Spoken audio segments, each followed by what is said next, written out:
بسم اللہ الرحمن الرحیم السلام علیکم ورحمۃ اللہ وبرکاتہ۔ Dear students, welcome to study time. General science 9-10 P T B کی بک، اس کی ویڈیوز بنانے کا عمل جاری ہے۔ باب نمبر 1، سائنس کا تعارف اور کردار، اس کی تیسرے لیکچر یعنی تیسری ویڈیو کی طرف آگے بڑھتے ہیں، اور ہمارے پاس اگلا ٹاپک ہے 1.3 یعنی 1.3 مسلم اور پاکستانی سائنسدانوں کی خدمات۔ اس کو دو حصوں میں تقسیم کریں گے، مسلم سائنسدان اور پھر پاکستانی سائنسدان، دو ویڈیو میں اس کو تقسیم کریں گے۔ تو سب سے پہلے ہم پڑھتے ہیں مسلمان سائنسدانوں کے حالات زندگی اور سائنسی خدمات مندرجہ ذیل ہیں۔ الف، جابر بن حیان۔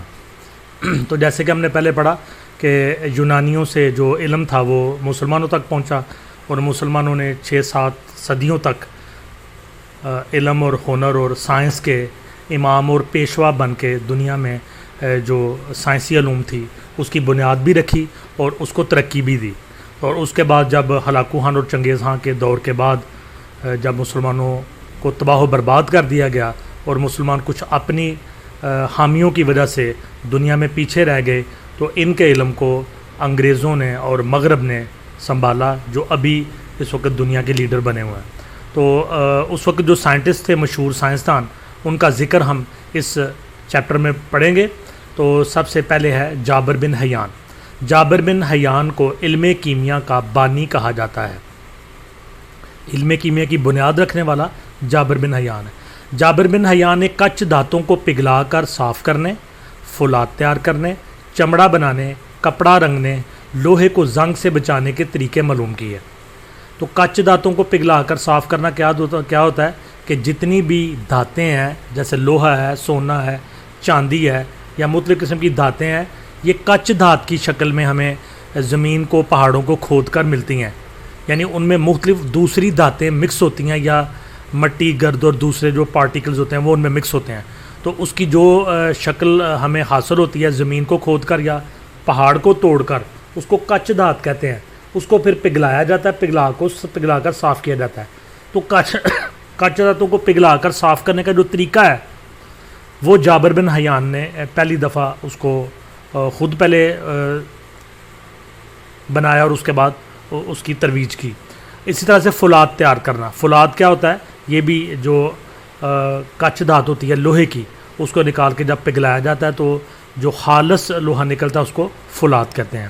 چمڑا بنانا، کپڑا رنگنا، لوہے کو زنگ سے بچانا، یہ سارے طریقے جو تھے جابر بن حیان نے پہلی مرتبہ معلوم کیے اور لوگوں کو بتائے۔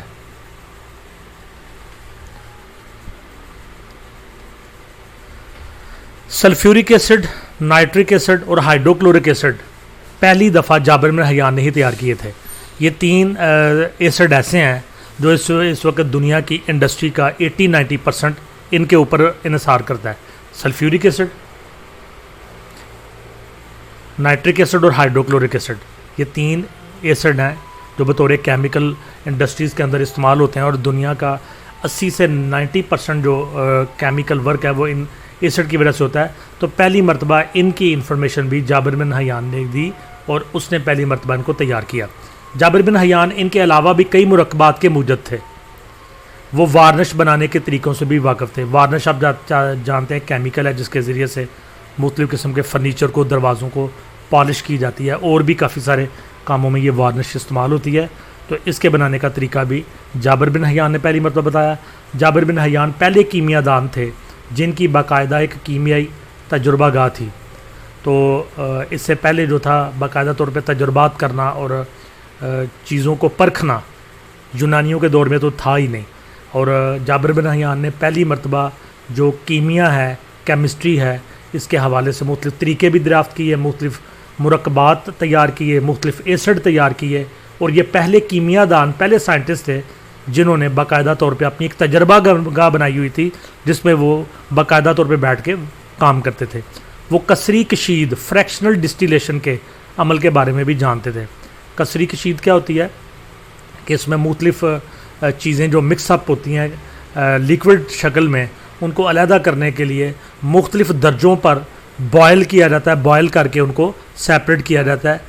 تو اس کو کثری کشید یا فریکشنل ڈسٹیلیشن کہتے ہیں۔ اس کے بارے میں بھی جابر بن حیان ایکسپرٹ تھے۔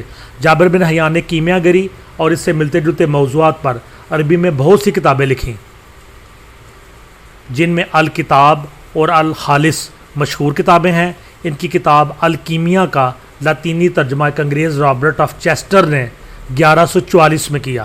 1892 میں مسٹر آؤ ہومس نے جابر کی 9 کتابوں کا فرانسیسی میں ترجمہ کیا۔ تو یہ علم کیمیا کے بانی جابر بن حیان کا ذکر۔ اب آگے بڑھتے ہیں، اور بے نمبر پہ محمد بن زکریہ الرازی۔ ہاں، اوپر ایک بات بتانا میں بھول گیا کہ جابر بن حیان کا جو دور حیات ہے، ان کی زندگی کا جو دورانیہ ہے، وہ 722 سے 1817 عیسوی تک ہے۔ 722 عیسوی میں پیدا ہوئے اور 1817 عیسوی میں انہوں نے وفات پائی۔ ہمارے پاس دوسرے سائنٹسٹ ہیں محمد بن زکریہ الرازی، اور ان کا سن پیدائش 865 عیسوی ہے اور 925 عیسوی میں انہوں نے وفات پائی۔ پورا نام ابو بکر محمد بن زکریہ الرازی ہے۔ آپ ایران کے شہر رے میں 865 عیسوی میں پیدا ہوئے۔ یہ شہر اسی جگہ پر واقع تھا جہاں آج کل تہران ہے۔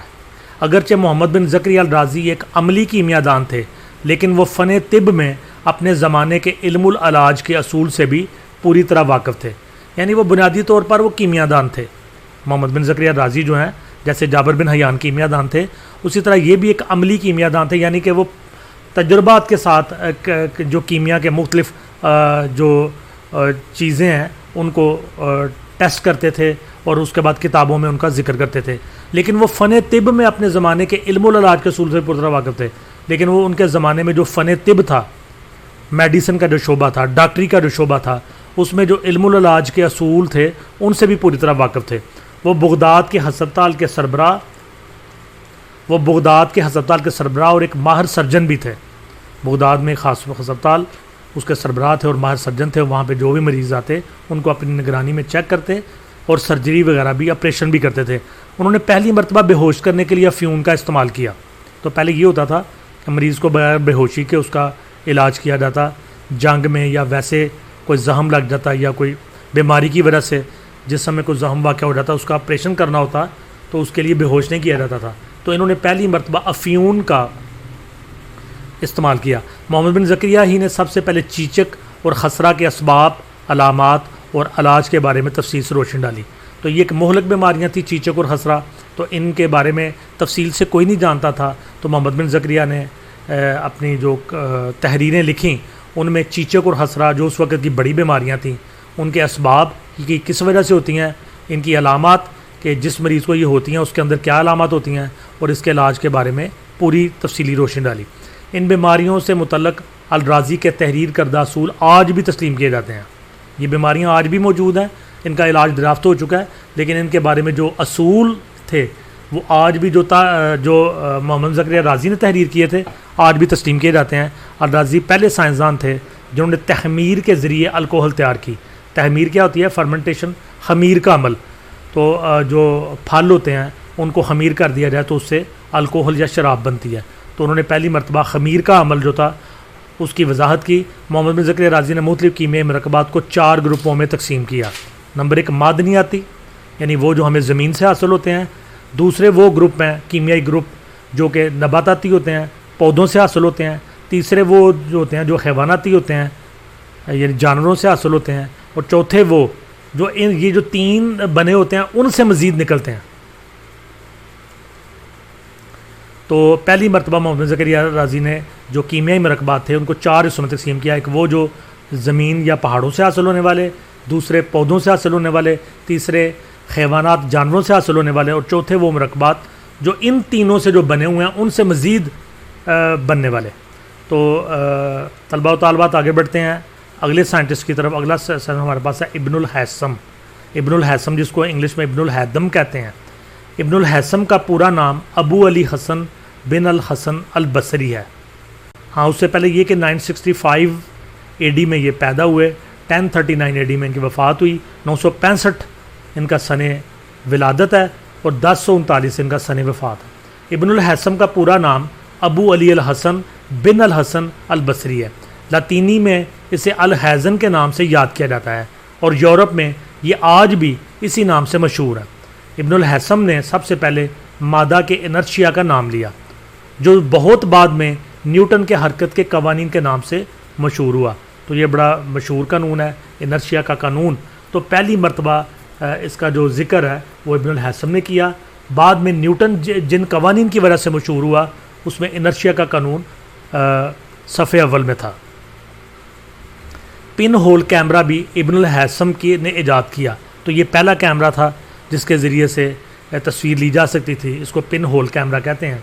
تو یہ جو ہے نا ابن الہیثم کی ایجاد ہے۔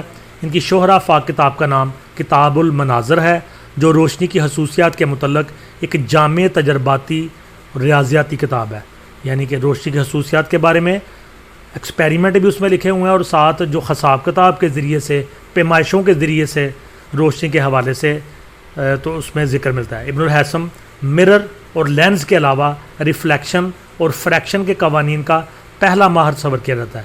تو ابن الہیثم وہ شخص ہیں جنہوں نے مرر کی مختلف اقسام، ان کی پراپرٹیز، لینز یا عدسے جو ہوتے ہیں ان کی پراپرٹیز، اور ریفلیکشن اور جو ریفریکشن ہوتا ہے، انعکاس اور انعطاف، اس کے قوانین کے حوالے سے بھی پہلی مرتبہ ابن الہیثم نے ان کا ذکر کیا۔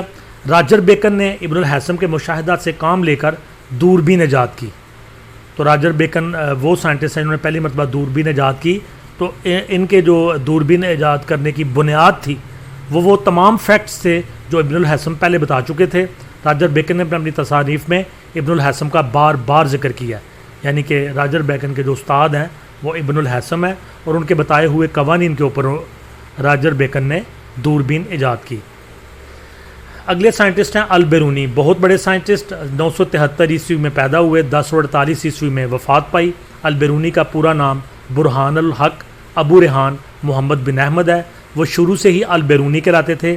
آپ وسطی ایشیا کے شہر خارزم میں قاس کے مقام پر 4 ستمبر 973 میں پیدا ہوئے۔ ابتدا میں آپ نے خارزم کے مشہور و معروف حیت دان اور ریاضی دان ابو نصر منصور سے تعلیم حاصل کی۔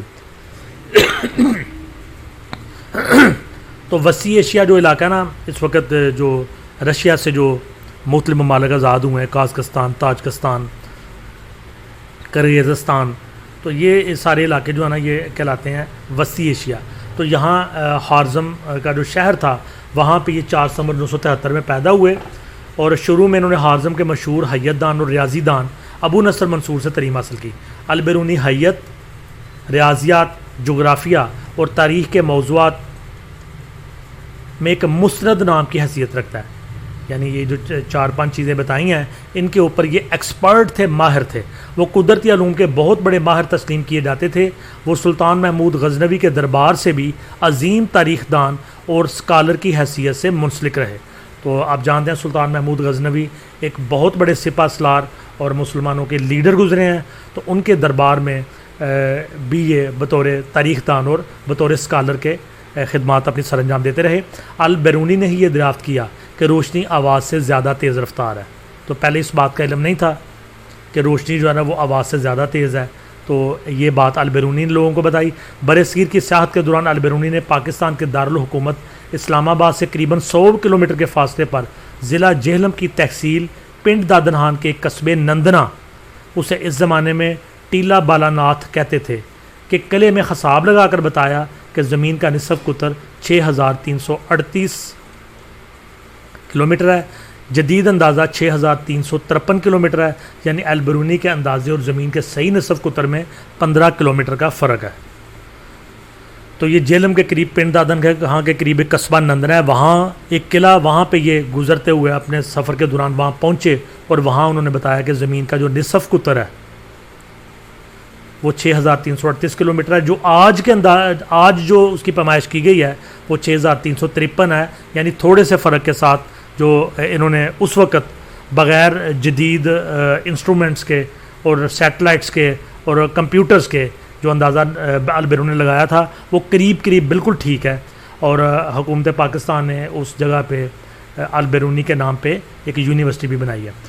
انہوں نے علم نجوم، فلکیات، ریاضی اور جغرافیہ میں گراں قدر اضافے کیے۔ انہوں نے ستاروں کے علم فلکیات، آسمان کے اندر جو باقی چیزیں ہیں، ریاضی اور جغرافیہ میں گراں قدر اضافے کیے۔ البیرونی پہلا شخص تھا جس نے یہ نظریہ پیش کیا کہ وادی سندھ کسی زمانہ میں سمندر تھی. تو یہ بات بھی پہلی مرتبہ البیرونی نے کہی کہ وادی سندھ کا جو پورا علاقہ یہ کسی زمانے میں سمندر تھا.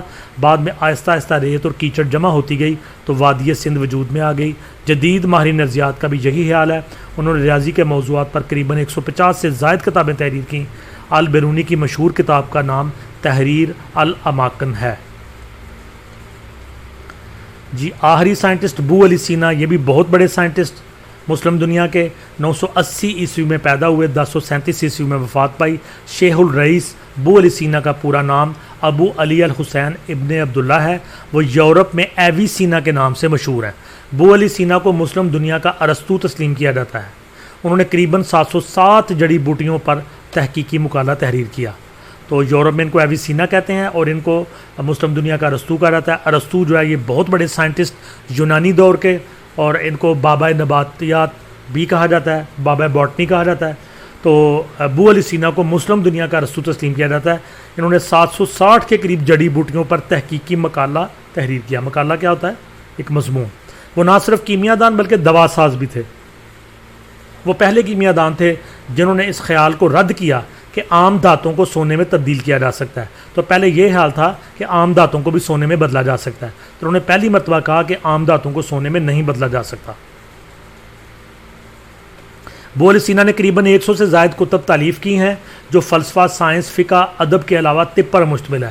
تو یہ بہت بڑی خدمت ہے کہ ایک پرانے زمانے میں جب کہ پرنٹنگ پریس بھی نہیں تھے تو ابو علی سینا نے 100 سے زائد کتابیں تحریر کی جو کہ فلسفہ، سائنس، فقہ اور ادب کے علاوہ طب پر بھی مشتمل ہے.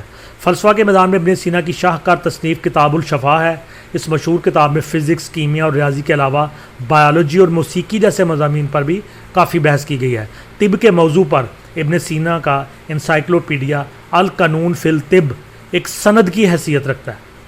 انسائکلوپیڈیا جو ہوتا ہے یہ ایک بڑی کتاب ہوتی ہے اور یہ اس کا نام القانون فی الطب ہے اور یہ ڈاکٹری میڈیسن طب کے موضوع پر ہے. یہ 14 جلدوں پر مشتمل ہے. اس کتاب میں اعضاء کی ساخت اور بناوٹ کو بھی بیان کیا گیا ہے. یہ کتاب یورپ کے تمام طبی مدارس میں 17ویں صدی تک پڑھائی جاتی رہی. تو علم طب کے حوالے سے ابو علی سینا کا ایک بہت بڑا نام اور مقام ہے. تو اسٹوڈنٹ یہیں پہ ہمارا آج کا ٹاپک ختم ہوتا ہے. نیکسٹ پاکستانی سائنسدانوں کی ویڈیو کے ساتھ آپ سے دوبارہ ملاقات ہوگی. ویڈیو کو لائک کریں، کمنٹس دیں، دوستوں سے شیئر کریں اور اسٹڈی ٹائم کو سبسکرائب کریں. اللہ حافظ.